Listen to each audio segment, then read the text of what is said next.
Hey there, YouTube. I'm Jack, and this is Raw Tropical Living. Thanks for joining me today. Hope your week is going well so far. Looks like we got, hopefully, one more hot week to get through, and then we're back to some more moderate temperatures, a little bit more pleasant at night, and I am really looking forward to that. But today we're going to talk about my three top tips for my raw vegan outline. And I'm going to talk about how it's not all or nothing. So if you guys haven't already subscribed to the channel, please go down there now and hit that subscribe button. Then click on the little bell and check send notifications so you'll stay subscribed to the channel. The reason I say it's not all or nothing is if you haven't figured it out, or if you're new here, my channel is really not speaking to raw vegans. My channel is really not for people that are already raw vegan or that are actually vibrating at the highest level of the raw vegan order.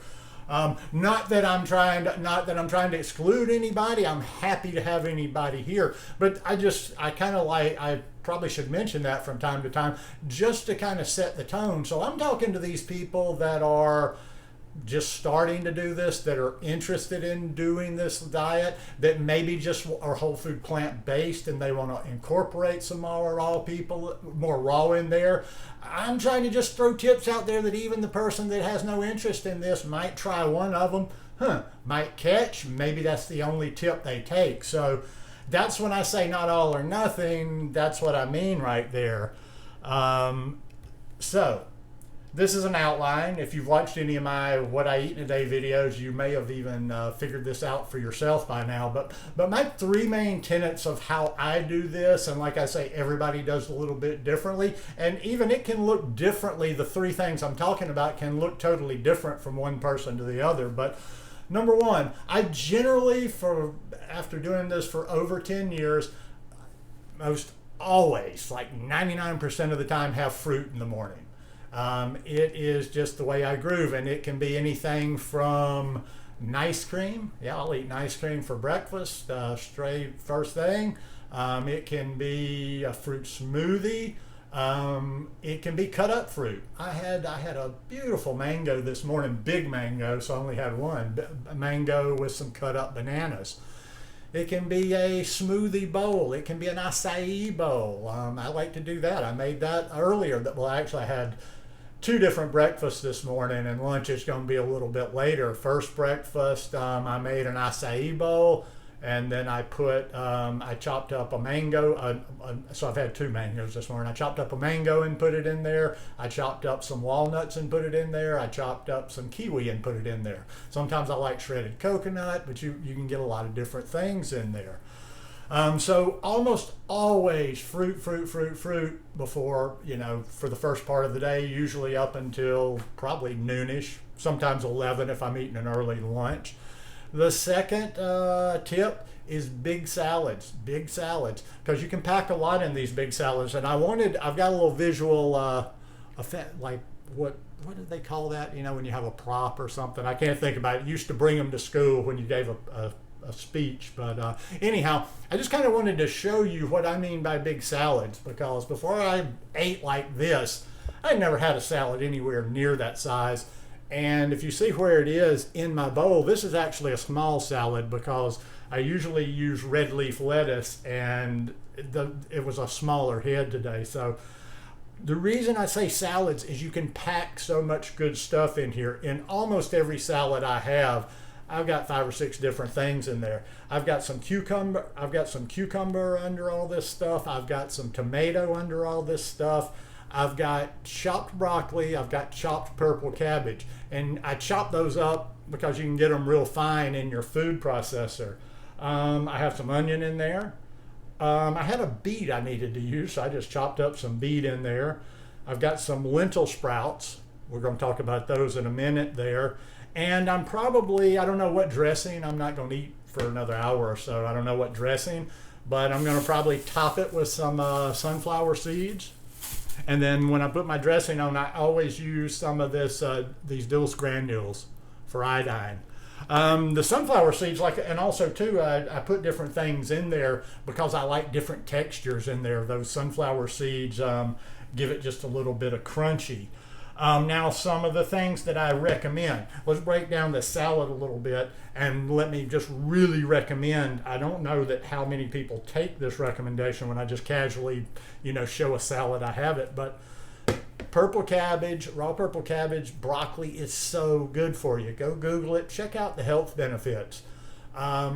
And so many people say the same thing. I've heard this throughout the years. Well, I can't digest. I wish I could. I can't digest raw broccoli. I wish I could. I can't digest raw purple cabbage. And that's why I can digest it. I can eat that. But I even noticed for me that it digests even better when I chop it up like this. And if you've had a problem in the past digesting raw broccoli and you want to try raw broccoli, chop it up like this.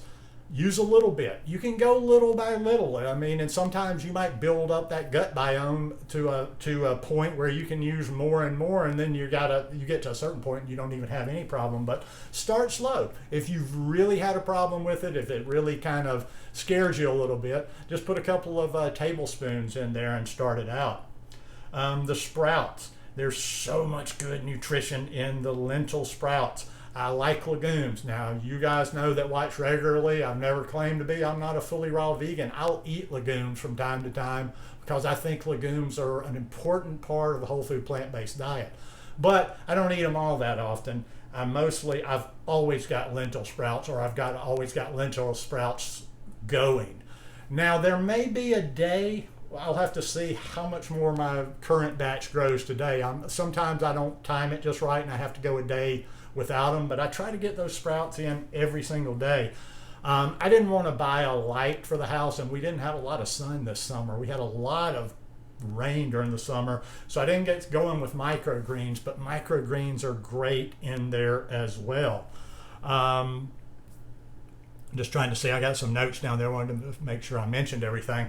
On to the green smoothie. As I'm recommending as one of my top 3 tips. Like I say, the green smoothie is a good carrier of nutrition for me. I can pack a lot in there if I get to the end of the day, or if I need some extra calories during the day, or just whatever. I can pack a lot of calories into a green smoothie, plus I can pack a lot of other stuff in there. My typical green smoothie starts with bananas. I put my bananas in, put a little bit of water in there, blend it up, and then I start stuffing the kale.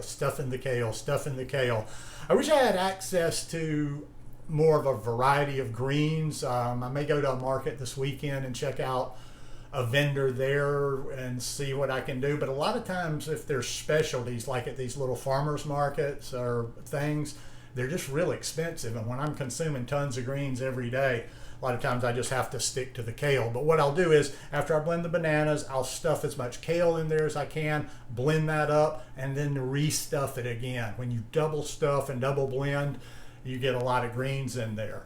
What I generally put hemp seeds. Hemp seeds are a huge part. Hemp seeds, chia seeds, include them. Just such good stuff. I put hemp seeds in there. I put blackstrap molasses, maybe for the next world order of the raw people. They won't approve of that, but it's good for what does blackstrap molasses? Oh, iron and calcium. Sometimes I get talking a little too fast. I'd have been a good car salesman and I forget what I'm about to say, but yeah, I'll put that in there. And then usually, and it gets to me when I don't have enough sprouts to do this in a given day when I'm wanting to. I'll put sprouts on my salad and put sprouts in my green smoothie. Get as many of those sprouts in as I can. But now when I say it's not all or nothing, give these things a try. Don't put a lot of pressure on yourself. It's not like you got to make some sort of pledge like I will always eat like this again. Somebody wrote lately, or they either made a comment or they wrote to me that said they incorporated eating fruit every morning, and nothing but fruit up until like noon. And they said it had helped their digestion a lot. So give one thing a try. You don't necessarily have to adopt a whole raw vegan diet if you're eating whole food plant-based. If you're not eating plant-based at all, give it a try. Maybe you start doing the fruit and then you're like, oh, well, I feel pretty good with that. Let's add another one in there. Or maybe you just, maybe the fruit doesn't work. Maybe you for some reason or another you got to get some calories in. I'm just thinking there, but then so try the green smoothie, try the salad, but try 1 day a week though, and I'll let you go after this one. Do this 1 day a week. This just came to into my head right now. Do all 3 1 day. You're not going to die eating anything in 1 day, and see how it goes. But that's it. I just keep it simple. If I, being simple is challenging when you create content for YouTube and for Instagram, because it kind of looks a little boring after a while when you're not doing all these fancy and pretty and this and that, and you just kind of have a certain things you like to eat in a day to get in. But it keeps me going. So anyhow, hope you guys enjoyed this video today. If you like it, please give me a thumbs up, and I'll see you when I see you. Peace.